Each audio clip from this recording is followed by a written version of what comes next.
Hello, my name is Aaron Gilmartin. Welcome back to the second half of my DVD flamenco guitar instructional. In this half, we're going to be working with and talking about two new flamenco palos. The first one being thuâ, and the second one being bulerías.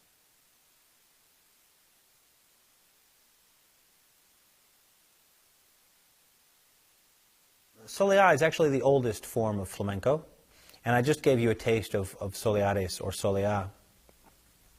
The name is soleares. That's the full word as it was originally conceived, and over time, especially in Andalusian Spanish, the hard syllables and the hard sounds and the longer versions of the words have been modified, and they've dropped off the harder sounds, and you come up with things like soleá instead of soleares, which is really like saying soleá or soleá.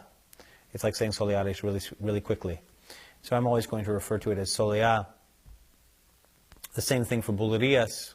I call bulería because that's generally the way flamencos refer to it. Soleares is a very deep, felt, a very serious kind of flamenco form. There is a great sadness in it in general. There are lighter sections to it sometimes, but in general it's thought of as a very serious piece, especially in the beginning of the piece. Its basic compás is in 12. These 12 beat patterns are really very complicated and take a long time to internalize, and especially when you start to work with your hands on the guitar, it's a process that can take a long time. So if you get discouraged in the beginning, don't worry. It's something that will come and go, and you'll find it much easier sometimes, and then sometimes it'll be a little bit harder. So just stick with it and follow a sequential form of practice where you practice clapping and then counting while you play, and all those things will become easier and clearer for you.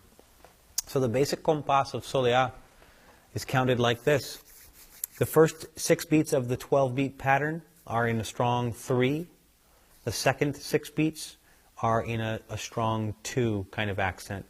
The first 6 sound like 1, 2, 3, 4, 5, 6, 7, 8, 9, 10, 11, 12. 1, 2, 3, 4, 5, 6, 7, 8, 9, 10, 11, 12.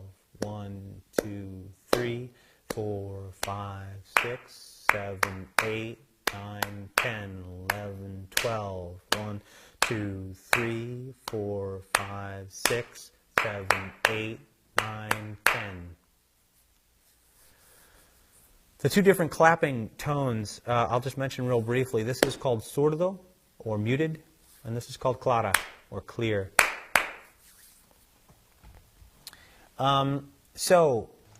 The more you do that, the more you work with that rhythm, playing it slowly, playing it more quickly, while clapping and not playing the guitar, the more easily you're going to learn some of these falsettas.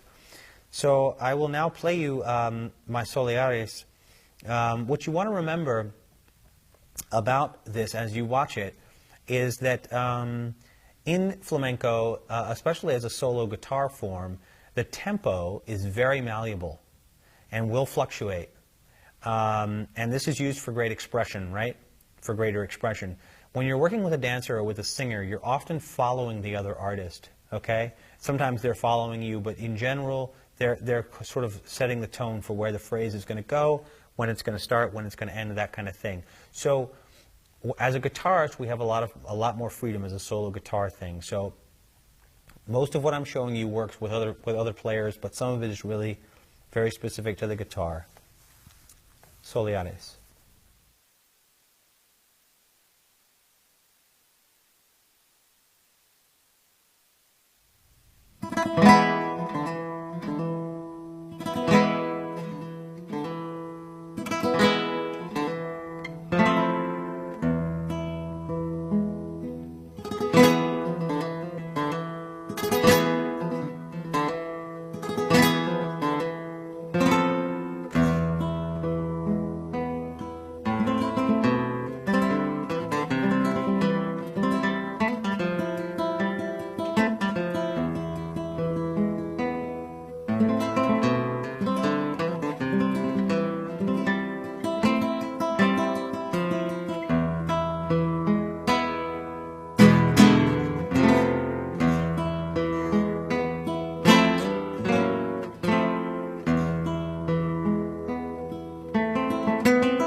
Soleares.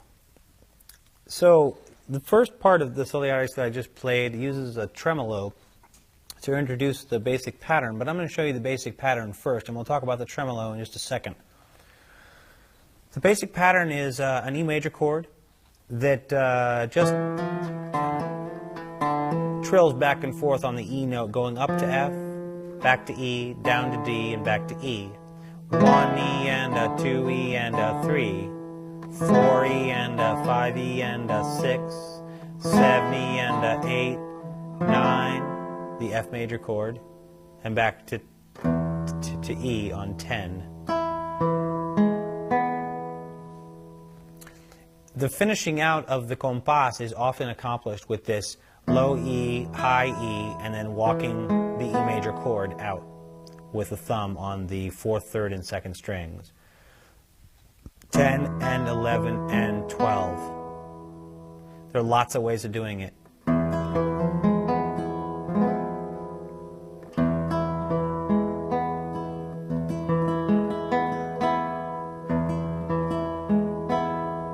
Okay? But that compás, that introduction there is very, very traditional, very standard kind of opening for Soleares.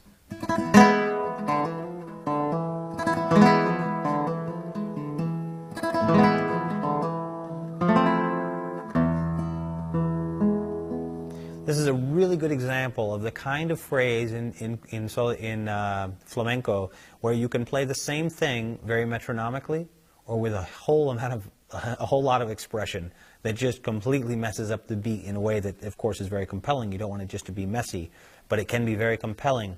I might play something that was very much in time and metronomic, 1 E and a 2 E and a 3, and juxtapose that with another 3 beats that would be have very little metronomic playing in them, or would sort of rush all the notes together at the end of the beat.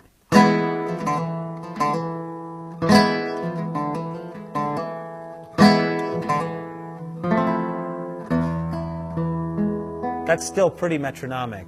It's like I'm fitting them all into the 32nd notes at the end of the beat. But you could play something in between that very slow 16th note pattern and the very fast 32nd and play something that was sort of like...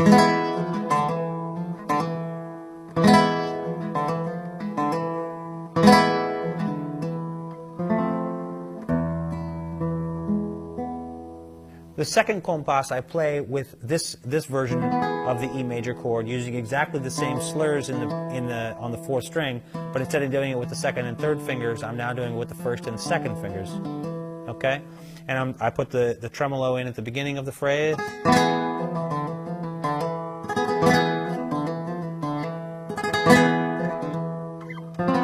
This is another F major chord. You'll notice that I'm playing F, C, leaving that open B there, and A on top. This B is not really functioning as a sharp 11, though that might be what you would call it in jazz or classical harmony. It's just a suspension of the note from the E chord. Right? It adds that inevitability of going back to the E major. It kind of brings about that tension, that inevitability of going back to that chord when you're done. So, again, the first 2 compasses would be 1 E and a 2 E and a 3, 4 E and a 5 E and a 6, 7 E and a 8, 9, 10 and 11 and 12. 1 and 2 E and a 3, 4 E and a 5 E and a 6, 7 E and a 8, 9, 10 and 11 and 12. So that's a very mysterious part of the piece, and it needs to be given a whole lot of emphasis in practicing and preparing for it, and in its playing. This is not something that you can play with a half-hearted attempt. This needs to be played with every ounce of your concentration and your emotion. This is supposed to be a rather sad moment here, and so I hope I've demystified that kind of deep emotional sound for you a little bit. The first falsetta that I employ here, falsetta is just what the flamencos call their melodies, right? The first falsetta that I include here is another very, very traditional, very commonly found melody. That's one of the things about flamenco. There's a language, like a lot of different kinds of music, there's a language of riffs or melodies that one needs to know. And this is definitely one of them. This would be another one of them, the first one I just showed you. And this uses a very common technique also. In classical music, in classical guitar, we could play this next falsetto using P, I, and M. And we could play this with just those three fingers. But in order to get that extra emphasis of note, that extra weightiness and seriousness in the phrase, we use repeated downstrokes with the thumb. And so this is another 16th note pattern. 1 E and a 2 E and a 3 and. Okay? And that's thumb, thumb, I, thumb, thumb, thumb, I. 1 E and a 2 E and a 3 and then we just move the left hand up 2 frets, and instead of playing, and then we put on the C for the second part. 4E and a 5E and a 6 and then back down 7E and a 8E and a 9E and a 10 and 11 and 12. I think what I actually played was 7E and a 8E and a 9E and a 10 and 11 and 12. So that's 7E and a, right? So that's P, P, I, P, P, open G string, P, I, P, and then a simple arpeggio of P-I-M-A, Pima. But this time we put down this nice chord here, which is an F13 chord, or an F6 chord. F, A, D, F. Okay? And that just outlines 9E and a 10, right? Landing on the low E there. Very important not to use the E on the 4th string, but to drop all the way down and play the low E on the 6th string. 9E and a 10 and 11 and 12. So that whole falsetto sounds like 1E and a 2E and a 3 and 4E and a 5E and a 6 and 7E and a 8E and a 9E and a 10 and 11 and 12. Okay? I then played another falsetto, which starts out very similarly. And then it jumps up to the 7th fret using the same shape still, D and F here. We all love to hear that, right? Those very close harmonies, D, E, and F all together there. And that just finishes out the phrase in the same way. We can start there, and I do start there on the next one, where I start here, and again using P-I, P-P-I, P-P-P-I, right? 3, 2, 1, 3, 3, 2, 1, 3, 3, 2, 1, 3, 2, 1, 3, 3. I'm naming the numbers of the strings, right? 3rd string, 2nd, 3, 2, 1, 3, 3, 2, 1, 3, 3, 3, 2, 1, 3, 3, 2, 1, and then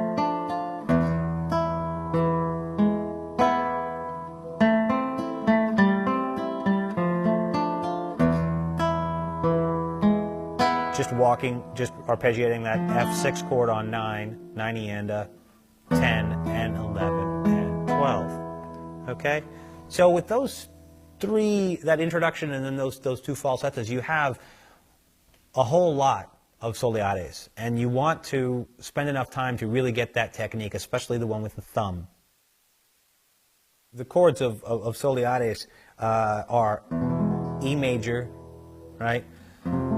And this F major chord here, which uses this open B and E on top, right? E and F, using both of them using those 2 upper notes there really has, I mean, you know, a lot of people just play those 2 chords and you'll already be thinking flamenco. A minor, we're all familiar with the A minor in the 1st position, and the G major, often played with the 2 Fs, with the 7th both on the 4th and the 1st string. Again, using these open strings. Flamenco is never afraid of an open string, and it will often work one in if it can. Right?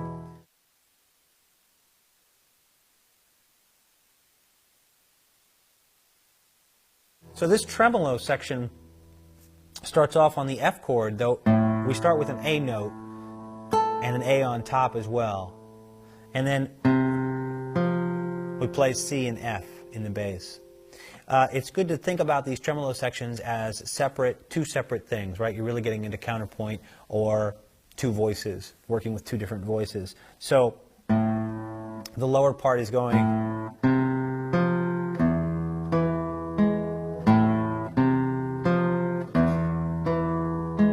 The first part is just a bar on the 3rd fret of C and F, starting on A, C, F, and the second part is the low E, and then E on the 4th string on the 2nd fret, and G sharp on the 3rd string on the 1st fret.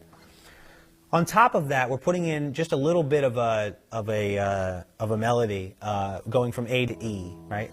A on the 5th fret, and then an open E. The tremolo itself is something that is another place where just the expression is so available. You can use it in so many different ways. At the very beginning of the piece, I use the tremolo, a five-stroke tremolo, or it's actually got 4 notes before the downbeat.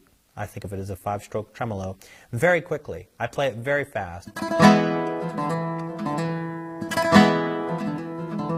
Those 4 notes being I, M, A, I. I, M, A, I. And then the bass note. Just add this beautiful little sting, this little effervescent little sound there before the downbeat.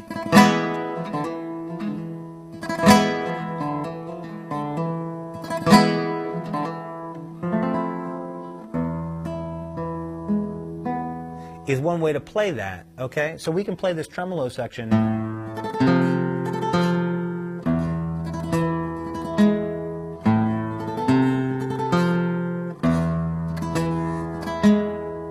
Okay?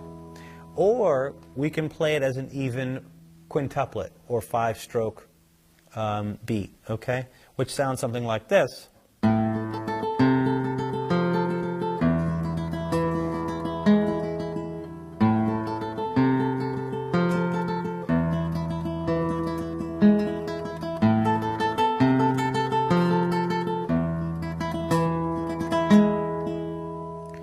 And as you can see, it sounds most interesting when you kind of use them together, okay? Actually learning to play the tremolo is a process that can take a very long time, and it doesn't have to take a really long time, but it does take an arduous amount of work, an arduous kind of work, I guess you would say. It's just, you have to have a lot of patience and really pay attention to detail, and I'm going to teach you now how to teach yourself this. Pretty quickly.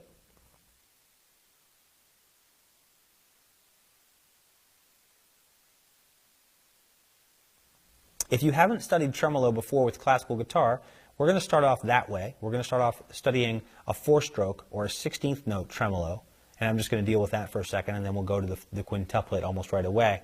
So that's the thumb, and then A, M, I. 1, 2, 3, 4. 1 E and a 2 E and a 3 E and a 4, right? 1 E and a 2 E and a 3 E and a 4 E and a 5 E and a 6.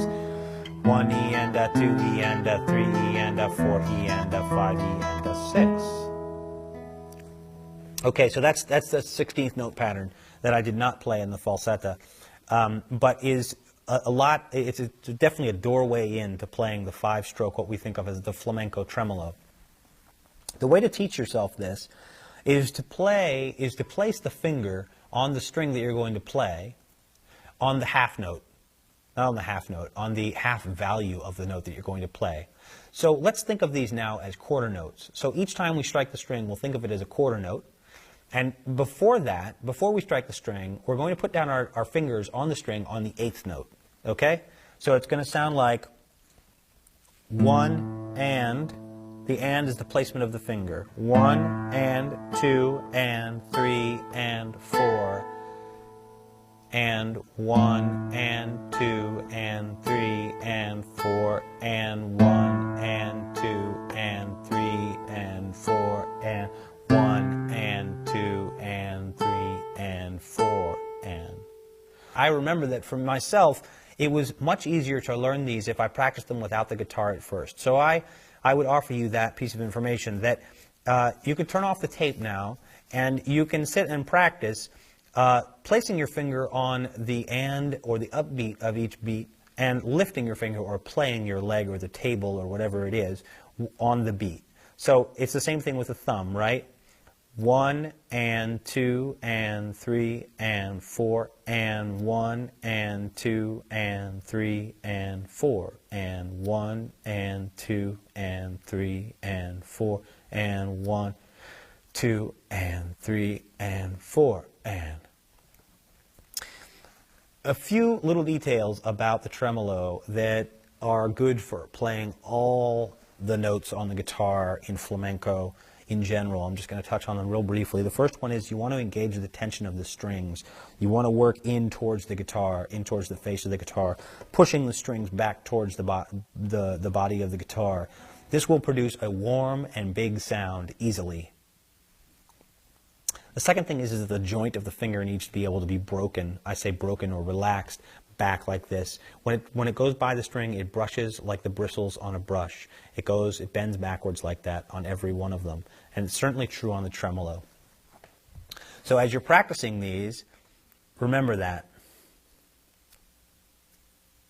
And 4 and 1, 1 and 2 and 3 and 4 and 1. 1 and 2 and 3 and 4 and 1. Okay? Always try and maintain the most natural and relaxed position of your hand. Your hand's going to be working, so it's not going to be relaxed. The muscles are not going to be completely relaxed. But your fingers do want to stay out here. Okay? As soon as you're done playing a note, make sure it returns to where it started. And 3 and 4 and 1 and 2 and 3 and 4 and 1 and 2 and 3 and 4 and. This could take you a week, it could take you 6 months, it could take you 6 years to learn this, depending on how much you want to practice. But as soon as you get a sort of a grasp of that practice, which is all 3 fingers playing on the same string and the thumb playing a bass note in a 16th note pattern that feels relatively even. In fact, I might say very, very, very even in time. Then you can add the 5th note of the quintuplet or 5-stroke tremolo, or flamenco tremolo as it's referred to. The way to do that is just to count to 5 as opposed to counting to 4. And that makes the index finger the second half of the quintuplet, the second beat of the quintuplet, right? So it's 1, 2, 3, 4, 5. P, I, A, M, I. And then you start over with P. Okay? And that would look like and 1, and 2, and 3, and 4, and 5, and 1, and 2, and 3, 4 and 5 and 1 and 2 and 3 and 4 and 5 and 1 and 2, 3 and 4 and 5 and 1. Okay? And we can practice this for a good deal of time before we really feel like it's something that our hand is doing, as opposed to something that we have to think about so intensely for the hand to do it. We can practice for, it could be weeks, it could be months, depends on how many minutes a day or how many minutes or hours a week you do this. But once you have it, you'll have this incredible expressive ability to play something called tremolo. And tremolo is just one of those things that on the guitar, it's just magic. People, they hear you do it and they want to hear it again, and they want to hire you to play their records and their gigs, etc. So, very valuable tool, and the 5-stroke tremolo just has that otherworldly kind of ethereal sound, the undefinable rhythm, that really, really captivates and describes people's emotions so well. So I'm going to talk a little bit about the notes now of the tremolo section that I just played, just so you can get a general idea of what's going on harmonically and and melodically in this section.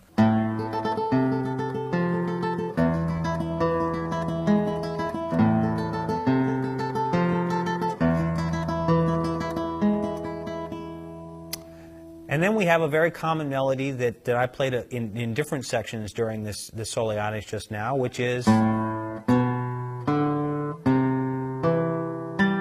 A, B, D, C, E, G. And we keep a G note for the melody during the A chord. And then we go to an open E again for the C.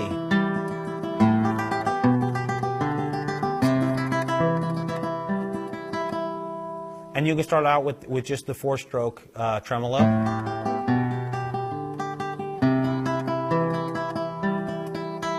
And then I go to F.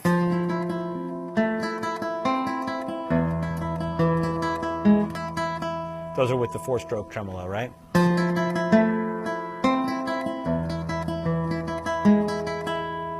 It's almost harder for me to play the 4-stroke right now just because I've been playing the 5-stroke so much. One other piece of technique that you want to be aware of with the right hand is that the thumb is playing exclusively rest strokes. Okay? What is a rest stroke? It means that you're resting on the next string every time. It can be very brief, the resting period on the next string. But even on these melodies that bring the thumb and the fingers within one string of each other, I'm still touching the next string. I can play out here like this, which is sort of a classical technique, but you really want to have that,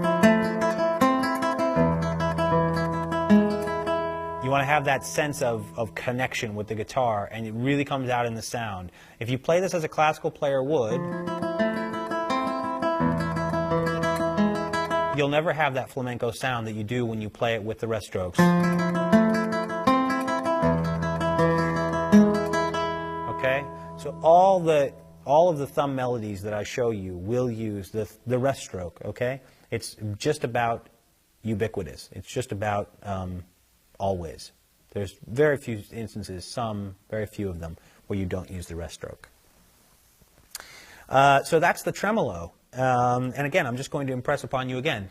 It's not easy, and it is well worth the effort. So don't get discouraged. Be inspired by the sound of it. Listen to lots of great players. They all play it. And spend the time to learn it. It's so worth the time. The next melody that I played, if I have them correctly, if I'm remembering them correctly in my mind as far as their order, was the melody that uses the thumb to play the first 3/16 notes of each beat. And so you have 1 E and a, 2 E and a, 3 E and a.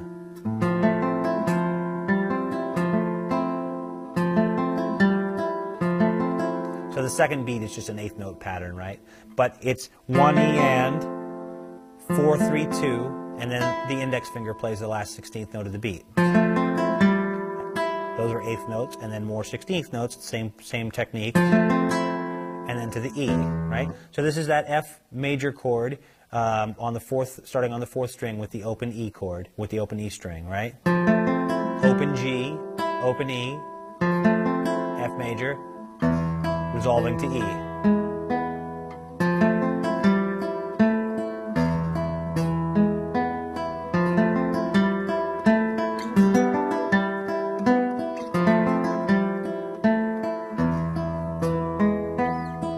And then I went up here and I did the same thing. This is a C chord with open B and open E, right? So we're playing C, E, B, E. Same technique. 3/16 notes with the thumb basically just resting on each string, one right after the other. This would be the second bass note here on the D with the 4th finger on the 4th string.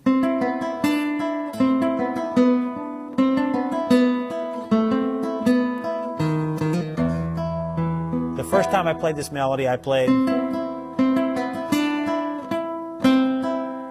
right, so it's 16th notes and then 8th notes. The first beat is 16th notes, the second two are 8th notes. 2, 3, and 4, you end up 5, and 6, and 7, you end up 8, and 9, and 10, and 11, and 12. And then the second time, I put in 16th notes on the second half, on the second beat as well. 1 E and a 2 E and a 3 and 4 E and a 5 E and a 6 and 7 E and a 8 E and a 9 and 10 and 11 and 12. Okay, so that's just a little variation on the first melody that allows it to sound interesting on the second time through and adds more notes. I'll just speak a little bit about the harmony again. C with the suspended D here, right? With these open B and E. The B and E stay open the whole time. This is, I'm going to call this a G chord. You could think of this as a B minor, but it's really a G, I think. G, D, and then the open B and E. Hammering onto the C here on the 4th string for the second melody note. A minor. Actually, I'm sorry, this is an F chord. This is G to F. So C, G, F. And we play A, B in the melody, and then we drop down to E, and we do a really quick little trill from E flat to F. From below to above the E tonic that we now resolve to. And this resolution is, it's very similar to that. We're doing it on the 7th fret now. 7, 9, 9, right? So this is E, B, E, and then B, E again. B, E, B, E, right? And we're just, all I do is I play a downstroke with the thumb and then a quick reverse arpeggio. Reverse arpeggio means A, M, I. Right? A quick reverse arpeggio to the next bass note on the 5th string. Okay, which sounds an awful lot like, okay, which you can do with the open E chord as well. I then went into a very brief zapateado section. Zapateado just means footwork. It's the name for the footwork section that the dancers do, where they will be doing very very well articulated, very clear rhythms in the feet. It will often involve a subida, which means a speeding up section. And so the guitar will often take a sort of very rhythmic position with the dancer at that point.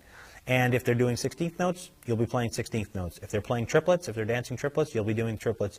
Or you may be doing the counter rhythm, but that's even more highly advanced. So in general, you're going to be really sticking with them and not overshadowing them at all. Really want the footwork to stand out in this section. And of course, we don't have any footwork here, but you want to still imply that because the different sections of the pieces do have these different aires, right? The aire is the feeling, the swing of flamenco. So this zapateado section starts out here on this F major chord and just outlines the F major and uses the index finger between each melody note, each bass note melody note. 1 and 2 and 3 and, right? Or 1, 1 and 2 and 3 and 4 and 5 and 6 and 7 and 8, 9 and 10, 11 and 12. 1 and 2 and 3 and 4, 5 and 6 and 7, 8, 9 and 10 and 11 and 12 and 1 and 2 and 3 and 4 and 5 and 6 and 7, 8, 9, 10, 11, 12. 1, 2, 3, 4, 5, 6, 7, 8, 9, 10, 11, 12. So there's the F major and then the C major, right? We're just using 1, 3, 5, 1, 3, 5, 1, 3, 5, low, 1, 1, 3, 5.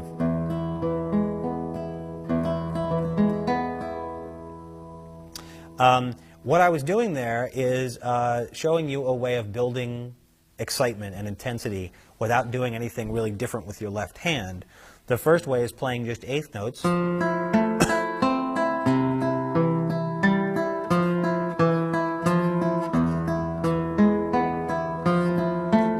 we're going to keep that melody the same, but now I'm going to start putting in 16th notes on the up with the index finger.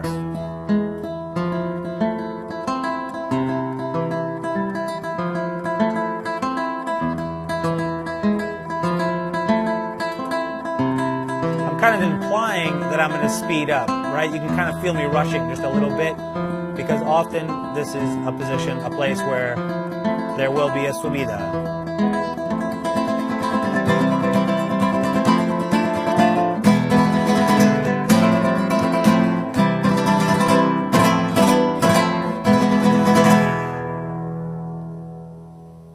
So I then went into a triplet rhythm, just to show you that in the zapateado you can also use a triplet. And I showed you a couple of different variations of a triplet zapateado compás or falseta that I came up with myself, which is 1, 2, 3, 1, 2, 3, 1, 2, 3, 1, 2, 3, 1, 2, 3, 1, 2, 3, 1, 2, 3, 1, 2, 3, 1, 2, 3, 1, 2, 3, 1, 2, 3, 1. Okay? So the thumb is always playing the first and the third beat of the triplet.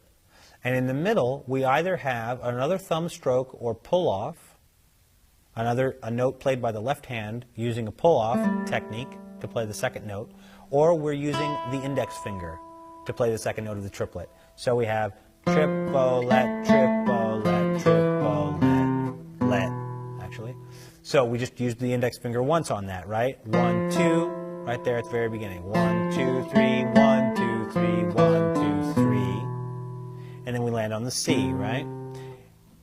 You can think of this as being in C major, this little run right here, because we're not using the G sharp right now, even though we're in an E major kind of form. All the notes are in C major. So just remember that to kind of keep you on the right scale. F, E, A, G, F, E, D, B. And then C, same thing. A little index here to fill in the first one. Right? And it's just walking down to the F chord. C, E, B, E, E, D, C, B, A, G, F. And then the F riff or the F chord is outlined with the same technique.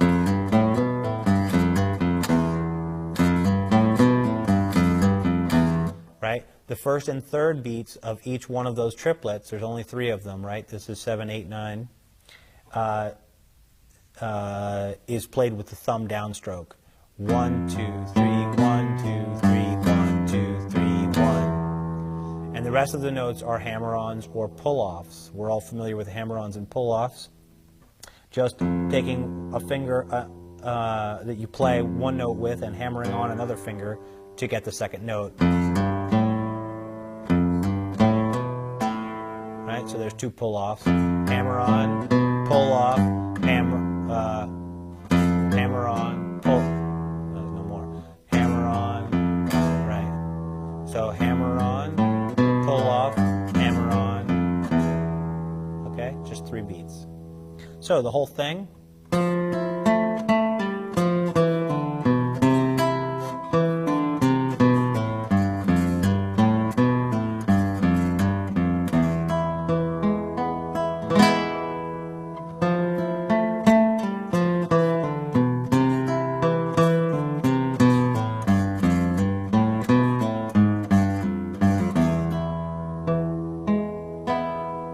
I then put in a little variation on the second time through, just showing you that you could take a rhythm like that and make it a lot more exciting if you throw in a couple of little trills. So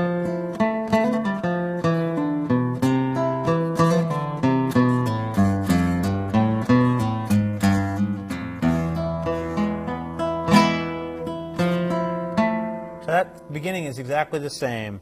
P, I on the open E string, and then P again. And then on the second A note, we throw in a real quick 30-second note 30-second notes sextuplet or triplet rhythm. And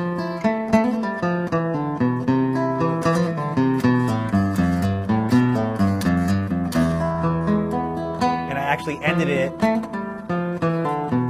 in a different way.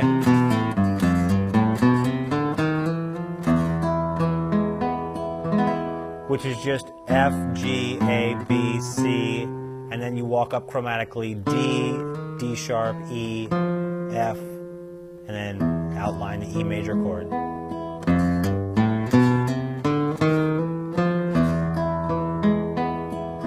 Again, observing very strictly 1, 2, 3, 1, 2, 3, 1, 2, 3, 1, 2, 3, 1, 2, 3, 1, 1, 2, 3, 1, 2, 3, 1, 2, 3, 1, 2, 3, 1, 2, 3, 1.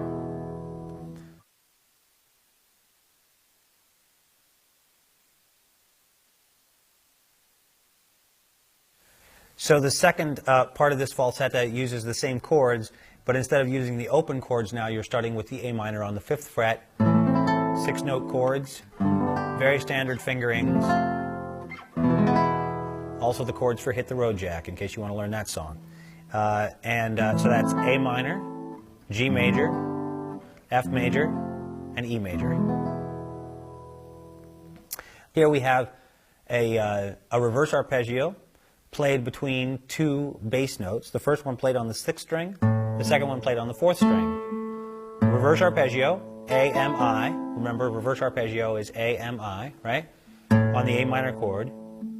Bass note on the 6th string, reverse arpeggio, bass note on the 4th string, and then a forward arpeggio, I, M, A, and then a 4-note melody, M, I, M, I, B, C, B, A, 2, 3, 2, 1.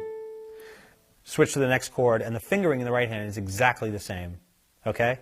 All we've done now is change the quality, going to major now, so we're going to have to reach a little harder, a little farther on the 1st string to get the melody notes. A, B, A, G, F, G, A, G, F, E major, which leads us so beautifully back to the original.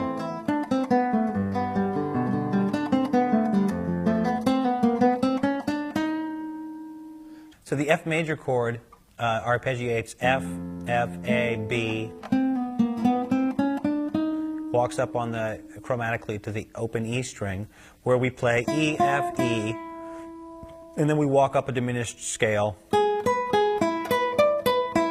interspersed with the open E string. G, B, G, E, B, D, B, E, B,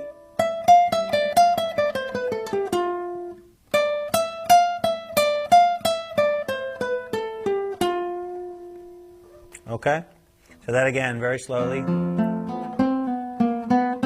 Chromatic, E, F, E, G, B, E, B, D, B, E, D, D, E, F. And then right back to E, F sharp, E. So we walk down this F major scale here. F major Lydian.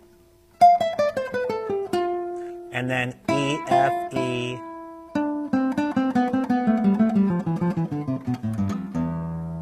Okay. This scale is something that when you start and end on E gives you a very strong flamenco sound as well. We're basically just playing a C major scale, starting on E or F, depending on how you want to look at it, and ending on E, right?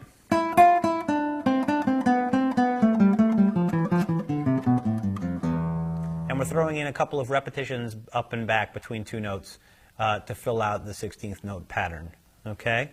So I'm going to play the whole thing nice and slow now, and you can follow along on the music and on the video and learn it.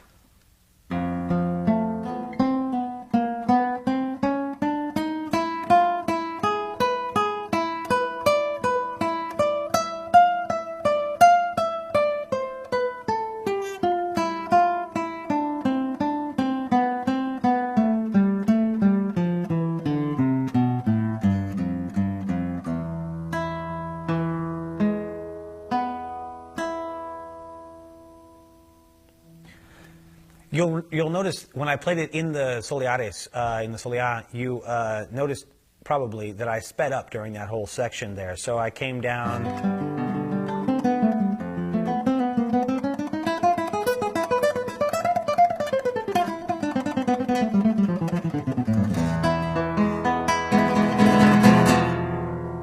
And it's a nice place to speed up if you can develop a technique to do it. It's just one way that a subida can happen. A subida, again, means a rising or a speeding up of the tempo in flamenco. So that pretty much covers the falsettas, or the melodies, in this soleá.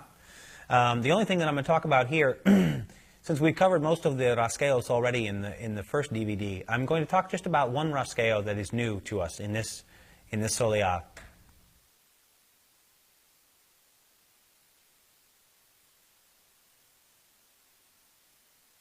Of course, I used the abanico. I used the four-stroke 16th note pattern. 1E and a 2E and a 3, 4E and a 5E and a 6. But I also used a new one, which is another quintuplet rhythm, just like the tremolo that we worked on in the soleá. This is a quintuplet or 5-beat pattern. For each beat, there are 5 beats, or 5 strikes of the strings. And it's accomplished by starting with the small finger and playing 1, 2, 3, 4, 5, 1. Or if you're going to start over and do it again, back to back, 1, 2, 3, 4, 5, 1, 2, 3, 4, 5, 1, 4, 5. The fifth motion is the index finger upstroke. And you'll notice again that the fingers all come in together on the index finger upstroke. Okay? Very economical. 3, 4, 5, 1, 2, 3, 4, index upstroke, 2, 3, 4, 5. Okay? So once you've tried it there, and you've tried it on a table, on a flat surface, or a tape case, or a CD case, or your dashboard, you can then try it on the strings, and you need to spend some time with this. I needed to spend a good deal of time with this rasgueo because, just as is true with the other rasgueo that uses the little finger and the ring finger both need a good deal of work before they're going to have the kind of muscle development that you're going to need to have a really solid, decided kind of tone in each strike. So allow yourself to spend the amount of time you're really going to need, whatever that is, to make sure that this can be played metronomically, that is in a quintuplet rhythm, where each part of the 5 beats is equal inside the beat. 1, 2, 3, 4, 5, 1, 2, 3, 4, 5, 3, and 1, 2, 3, 4, 5, 1, 2, 3, 4, 5, 6, and 7, 8, and 9, 10, and. Okay? And with the chords, I'll use the F major here, which uses the open E on the top 3 strings here, top 4 strings I mean, and then I'll use the C7, and then I'll use the F major. The second time that I use the F major, probably both times, maybe both times, I'm going to walk up on the second string. The first beat will have the C on the second string, the second one will have the D on the second string, and the third beat might have the F on the first string. So you have a or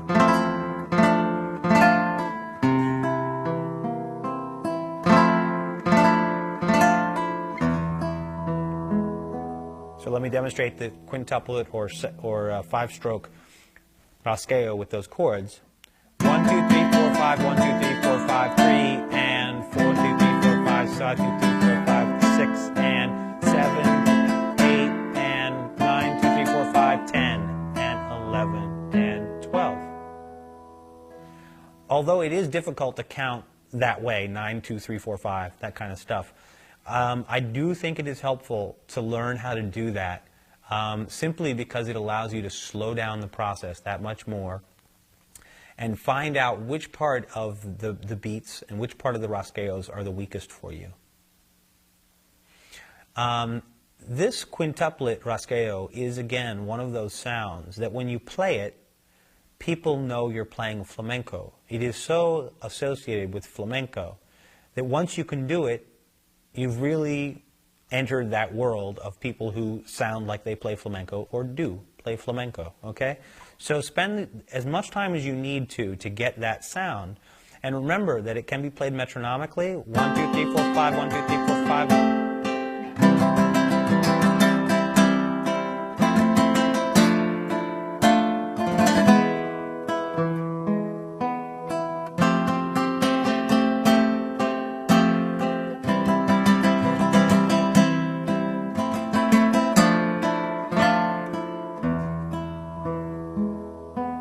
or it can be used to stretch out certain parts of the beat. Hopefully not as much as I just did there, but it can be used to elongate certain parts of certain beats or shorten up other parts.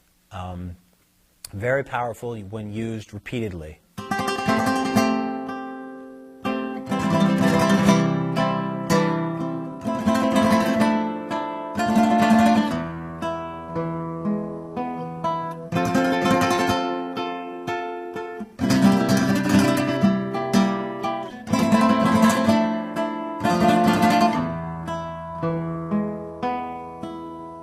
Okay? So that is the thuâ. And just remember that you have so many different emotions there. It's a really deep kind of piece, and you'll enjoy it a lot when you learn how to play it well.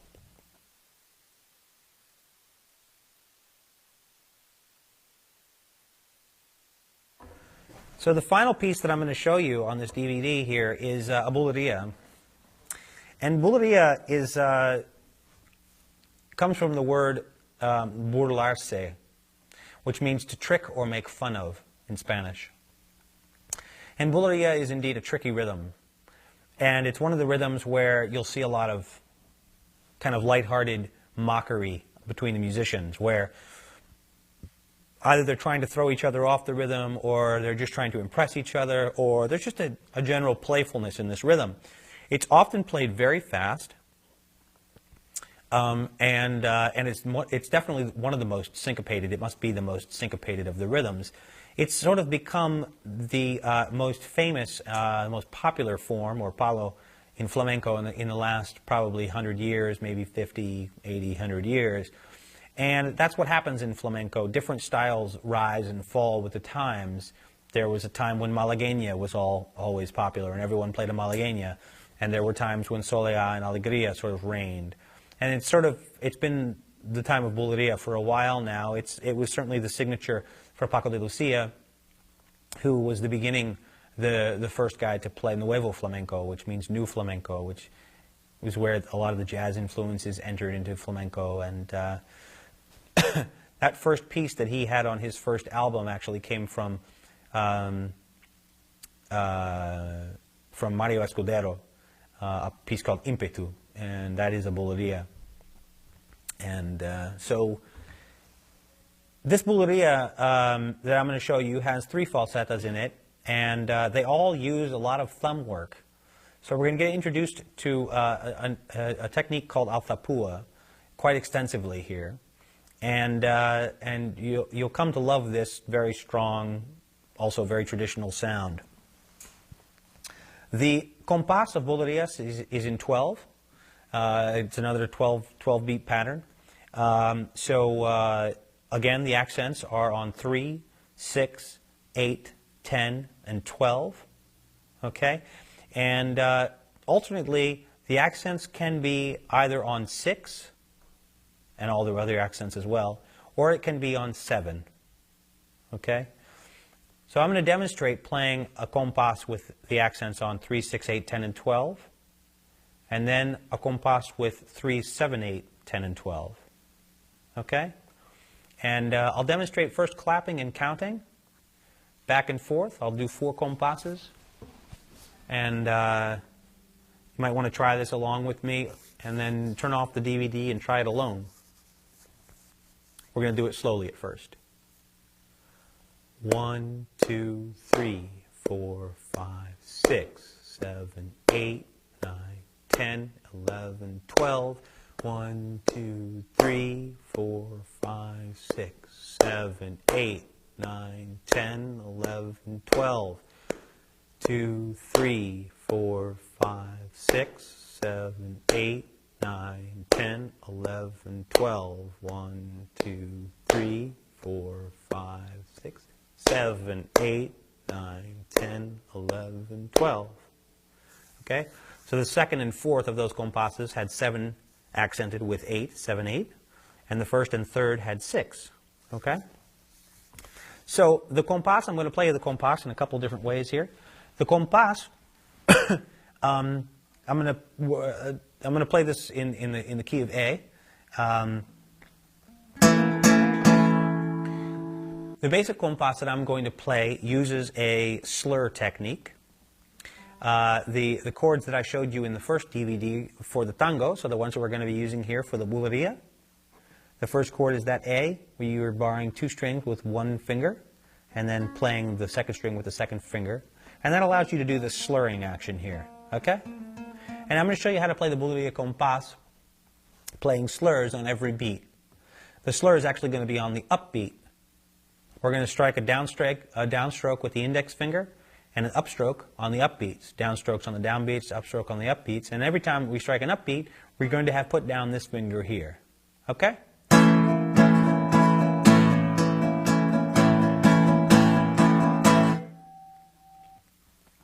I'll now play the accents a little bit more clearly. 1 and 2 and 3 and 4 and 5 and 6 and 7, 8, 9, 10, 11, 12, 1, 2, 3, 4, 5, 6, 7, 8, 9, 10, 11, 12, 1, 2, 3, 4, 5, 6, 7, 8, 9, 10, 12, 1, 2, 3, 4, 5, 6, 7, 8, 9, 10. I hope that wasn't too quick for you. The phrase always ends on 10 again. I say again because that was true for both the alegrias and the soleá and now the bulerías. It doesn't always end on 10 in soleá, but often. So it does often end on 10 in bulería. And I'll just say that for the modern flamencos, 10 means the end of 9 or the end of 10 or maybe 8.5 or just after 9. Because, again, it's a tricky rhythm. It's a place to really fool around and to do things that are exciting and unexpected. And so today, in bulerías, you may find different things. But for our purposes, our phrases are going to end on 10. Another way to play the compás is to break up the rhythm a little bit more. The first way that I was doing it, I was playing all the downbeats. Right? Now I'm going to play a dotted quarter note rhythm in the right hand. And I'm going to use the slur to fill in. So we're going to be using 3/8 note patterns. Okay? So you're going to have something like 12 and 1 and 2 and 3 and 4 and 5 and 6, 7, 8, 9, 10, 11, 12 and 1 and 2 and 3 and 4 and 5 and 6, 7, 8, 9, 10, 12 and 1 and 2 and 3, 4, 5, 6, 7, 8, 9, and 10. You begin to get a sense of the kind of different rhythms that you can feel in bulería when you hear that. I'm now going to do the same thing, playing first all downbeats on the first compás, and then I'm going to play the syncopated 3/8 note pattern where I'm playing dotted quarter note rhythm in the right hand, and then back to the all downbeats. 12 and 1 and 2 and 3 and 4 and 5 and 6, 7, 8, 9, 10, 11, 12 and 1 and 2 and 3 and 4 and 5 and 6, 7, 8, 9, 10, 12, 1, 2, 3, 4, 5, 6, 7, 8, 9, 10. That's an introduction to bulerías compás, okay? You saw that at one point I went to F major, then to C major, then to B flat, then to A, okay? These chords will often be used for what's called the llamada, or call. It can be a call between the singer and the guitarist, or between the dancer and the guitarist, or the dancer and the singer. But for our purposes here, we'll just get to know this form, or this part of the form, as something that's called the llamada, or the call. And it often uses these chords, F, C, B flat to A, okay? One more thing about the bulerías compás to make it even easier to understand, but more complex. And that is that instead of starting on 1, let's start on 12. Just about everything in bulerías starts on 12. The compás starts on 12, and the falsettas start on 12. So, you need to be able to count and play starting on 12. So let's try that together very slowly, counting and clapping at the same time.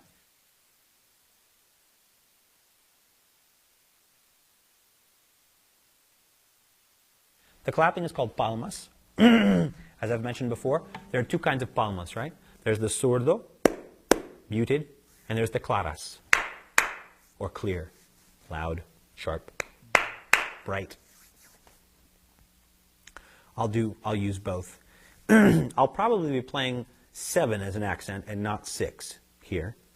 12, 1, 2, 3, 4, 5, 6, 7, 8, 9, 10, 11, 12, 1, 2, 3, 4, 5, 6, 7, 8, 9, 10, 11, 12, 2, 3, 4, 5, 6, 7, 8, 9, 10, 11, 12, 1 and 2, 3, 4 and 5, 6, 7, 8, 9, 10.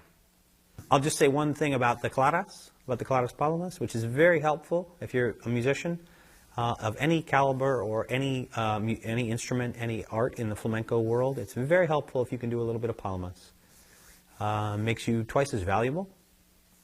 And to play the claras is a little bit more difficult than playing zurdos, which is just the 2 palms together. With the claras, you really should play with the pinky separated and just these 3 fingers on the palm here.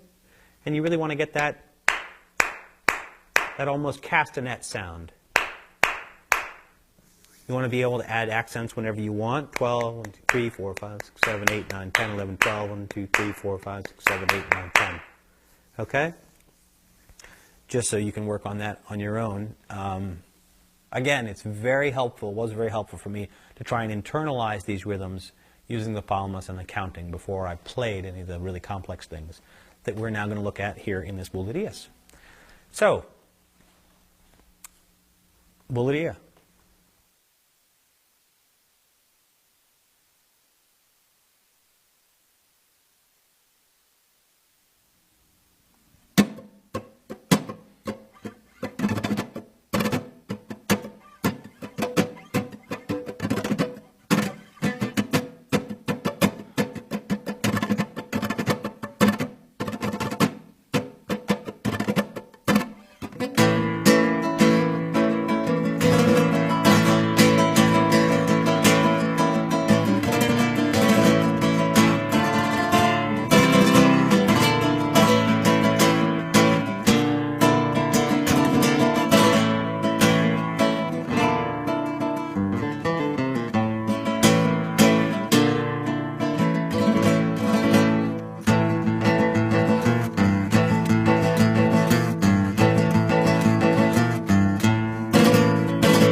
Right. So that's bulerías, or a little bit of it anyway. So I start out my bulerías by playing tapado or seco or zurdo, meaning muted. The strings are muted. And I'm just giving you compás, rhythm in the right hand. If I start out doing that,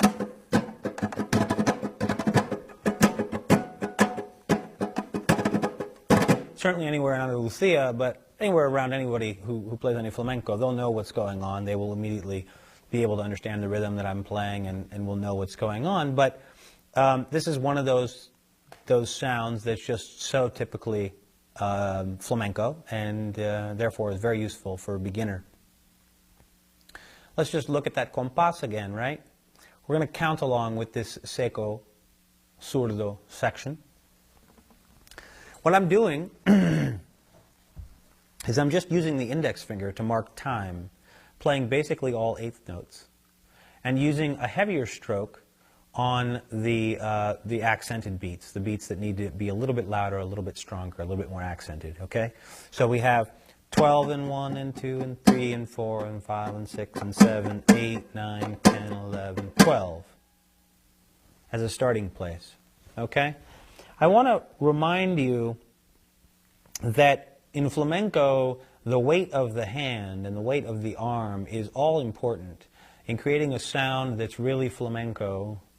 And you have to, I had to work on my technique a lot to free up my hand a little bit. If you try and play the way a classical player would using just the finger,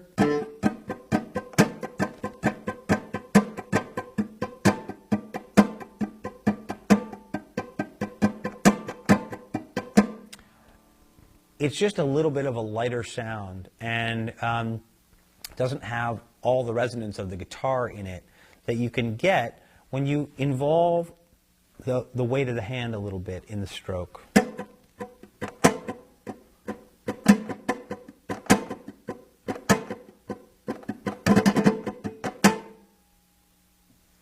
So again, practicing some of these things without touching the guitar a little bit was helpful for me. Shaking the hand, allowing myself to feel the weight of my hand, and then bringing it into contact with the strings while still really shaking it out so the hand might flop. That's sort of my test. Does the finger flop out at the end there? Can I really get it to just fly around? I didn't try that right away, because when you first start doing that, you're very inaccurate with your striking. So if you're going for the strings right away, you might end up hurting yourself or hurting the guitar. More likely to hurt your hand. But another thing that I'm doing is that on the accented beats, sometimes I'm striking the top of the guitar. That is another technique that is just a totally new kind of movement for most people's right hand. What happens there?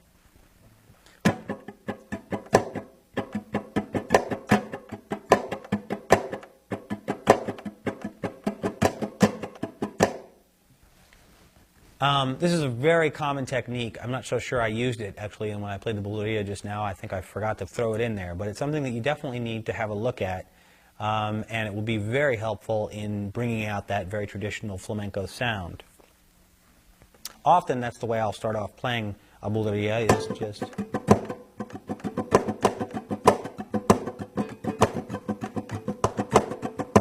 "12, 1, 2, 3, 4, 5, 6, 7, 8, 9, 10. This motion is a twist of the wrist combined with a flicking out of the first finger. Okay? So what you're doing is you're raising up the third finger in a pivot motion around this knuckle, the index first knuckle here. That knuckle pretty much stays stationary.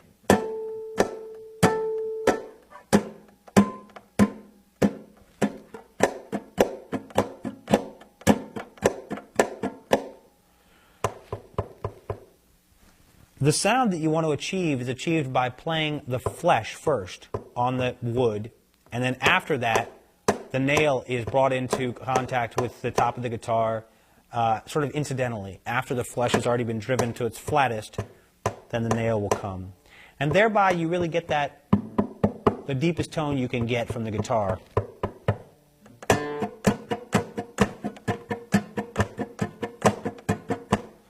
And then the nail comes after that and gives you the high tone as well. So, 7, 8, 9, 10, 11, 12, 1, 2, 3, 4, 5, 6, 7, 8, 9, 10, 11, 12, 2, 3, 7, 8, 9, 10, 11, 12, 2, 3, 4, 5, 6, 7, 8, 9, 10. Okay? I then started to play some chords. And I went right into the syncopated 3/8 note pattern. That's 12 with the right hand. You strike on 12, then on the end of 1, and then on 3.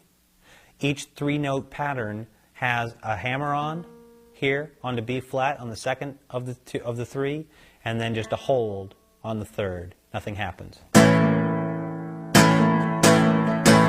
You're pulling off on the third part of the triplet. Nothing happens in the right hand, right? So it's 1, 2, 3, 1, 2, 3, 12, 1, and 2, and 3, and 12, and 1, and 2, and 3. Right? So each one of those is an eighth note. I'll say it just a little bit, I'll play it just a little bit softer. 12, and 1, and 2, and 3. 12, and 1, and 2, and 3, and 4, and 5, and 6. I often do that. I'll go all the way through to beat 6, and then I play a little rasgueo between 7 and 8, and a little rasgueo between 9 and 10. You'll notice that the second half of the compás is basically broken up into 3 2-note little patterns, so that 7 can be a rasgueo, 9 can be a rasgueo, and 11 can be a rasgueo, and you'll stay perfectly in time. 7, 8, 9, 10, 11, 12, 1, 2, 3, 4, 5, 6, 7, 8, 9, 10, 11, 12, 2, 3, 4, 5, 6, 7, 8, 9, 10, 11, 12. Okay? So then I played probably a couple of straight eighth notes. 7,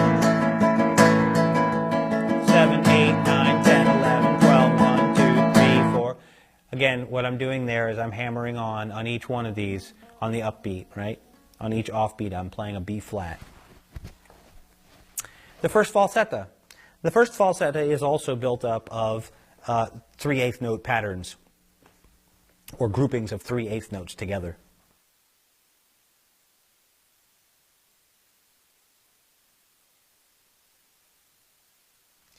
Alfapua, which is the technique that I demonstrated here on this bulerías, is the technique of playing down and up strokes with the thumb in very rapid succession.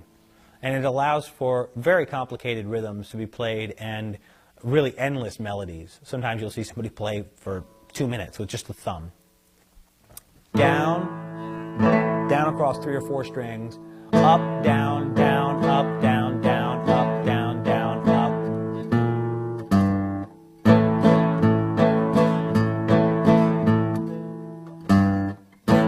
I'll count the whole thing now. 12 and 1 and 2 and 3 and 4, 5, 6 and 7 and 8 and 9 and 10 and 11, 12. And it's just such a beautiful and versatile technique because you can play it like a pick. It's almost like playing with a pick. You're going up and down, but not only are you playing one string, a lot of times you're playing more than one string, and you're combining it often with hammer-ons and pull-offs in the left hand, which allow you to have all kinds of complex things going on rhythmically as well. The falsetto sounds like...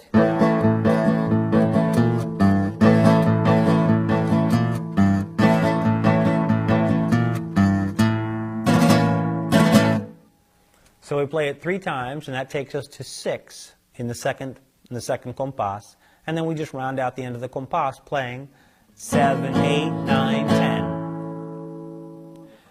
It's very important to recognize that often on the 7, 8, I'm landing on a suspension. I'll put the B flat down and play that.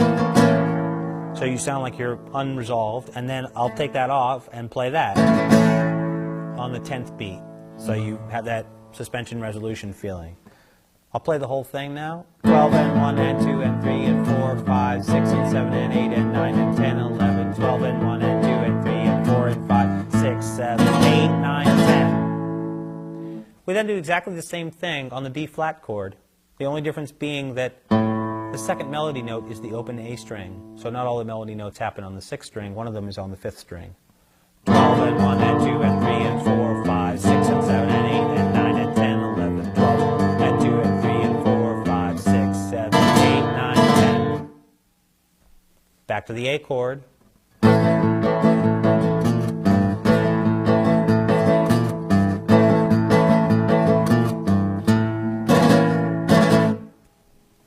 I'll just mention that this A chord is open A with the 6th string A, right? And then on top just E A on the 4th and 3rd strings. Okay, so we're using a lot of A's here, and then we're juxtaposing B flats, right? And G's. The second half of the falsetto, or the last third or something, is, I played it in a couple different ways in the bulería. There's a number of ways of doing this to kind of make it a little bit more interesting that I showed you in the bulería. But the most simple is what I'm going to teach you right now, which is, again, the melody starting on 12, right? So 12 and 1 and 2 and 3 and 4 and 5 and 6.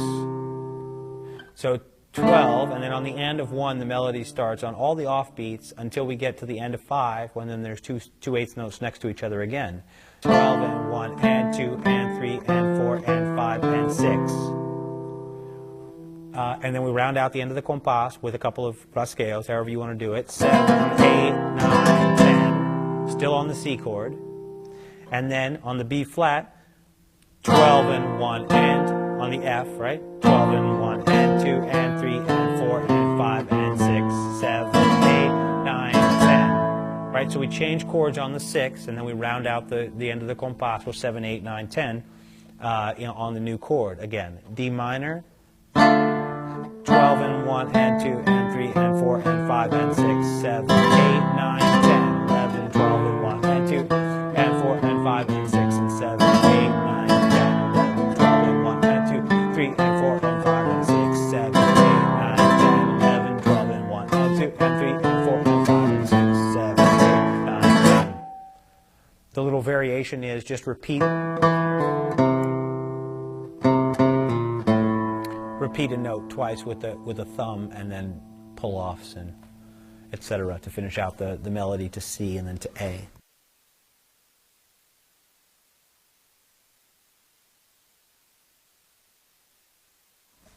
The second falsetto uses al thuâ as well, and I thought it adequate or most interesting to put in these two al thuâ falsettos because they have such a different kind of sound. They use the chords in such a different kind of way. So the second one starts with the open D string, B flat, and D. So you have down, up, down, down, right? And just like with the first one, you're playing 3 strings with the first stroke, down, up, back on those 3, then 1 string down with the thumb, and then 3 strings down again. So 3, back up, 1, 3, up, 1, 3, okay? 12 and 1 and 2 and 3 and 4 and 5 and 1 and, okay. So then we get to 6 there, right? Not to 1. And the whole rest of the compás consists of little groupings of eighth notes in 3 eighth note groupings. And we play 4 of them to get through 6 beats. 4 times 3 is 12. That's how many eighth notes you need to get through 6 beats, right? And so that sounds like 6 and 7 and 8 and 9 and 10 and 11 and 12 to the beginning of the next compás. I'm going to play the whole thing real slowly for you here now. 12 and 1 and 2 and 3 and 4 and 5 and 6 and 7 and 8 and 9 and 10, 11 and 12 and 1 and 2 and 3 and 4 and 5 and 6 and 7 and 8 and 9 and 10 and 11 and 12 and 1 and 2 and 3 and 4 and 5 and 6 and 7, 8 and 9 and 10 and 11. So I didn't mention that this last note is a pull-off. but that is important, just so that you can keep your thumb strokes in time. So the third one, after we do that twice, resolving to A, resolves to C. And in order to do so, we play a B hammered on to the C. 12 and 1 and 2 and 3 and 4 and 5, B, C. And then we have this pattern of P, I, P, P, I.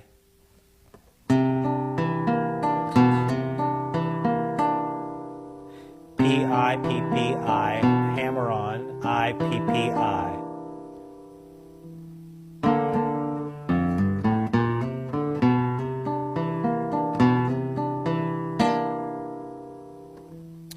And 1 and 2 and 3 and 4 and 5 and 6 and 7 and 8 and 9 and 10, 11. So there are two quarter notes there at the end, right? 10, 11, both played with the thumb. And then we have a very similar kind of pattern to the end of the first falsetta, where we play. That's 12. And this is the end of 1. 12 and 1 and 2 and 3 and 3 and 4 and 5 and 6. Okay? So the beginning of it is the same rhythm. 12 and 1 and 2 and 3.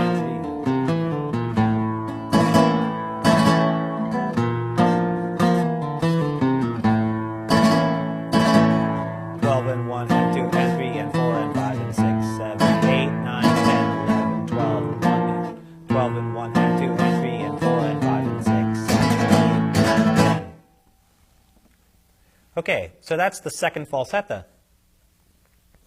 The al thuâ technique, I'm going to talk a little bit about the way to get your hand to do those things with your thumb, up and down strokes. These up and down strokes, again, are not the thumb moving in isolation from the hand. We really want to see the weight of the hand involved in this movement, okay? And so, basically, you want to be aware that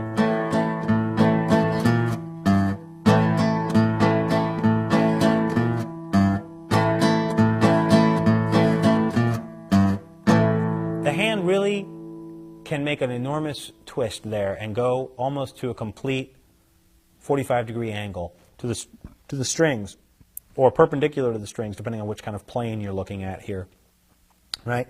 So it depends on how fast you're playing, obviously. If you're playing much faster,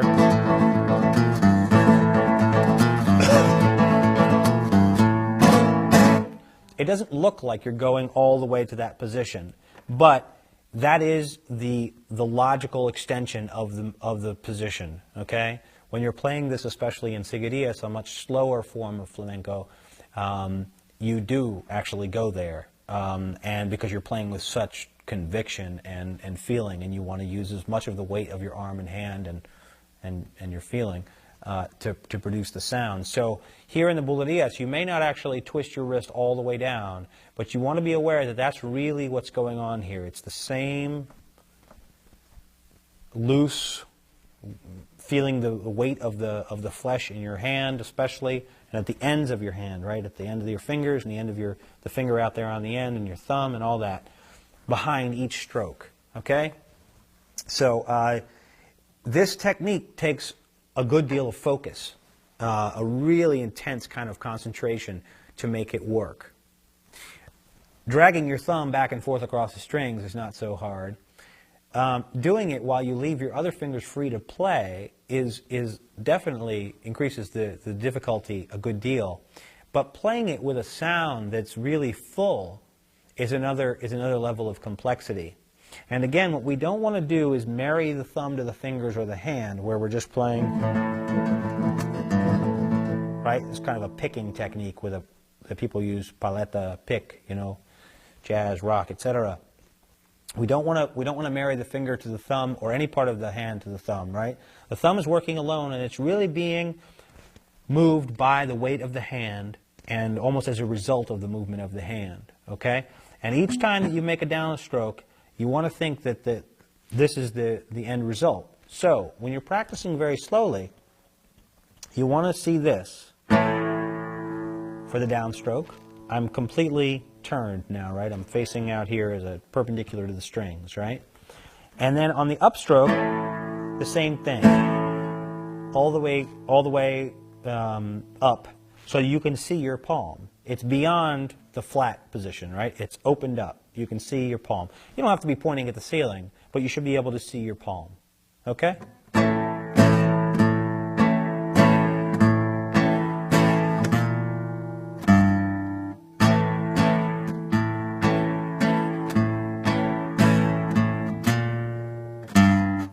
I'm not playing the rhythm of the falsetto right now. I'm just demonstrating the motion. Okay?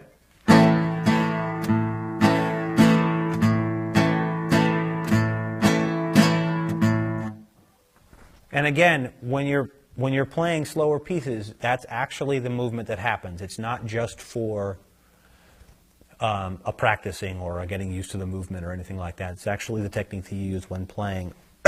Obviously, it's true on this falsetto as well.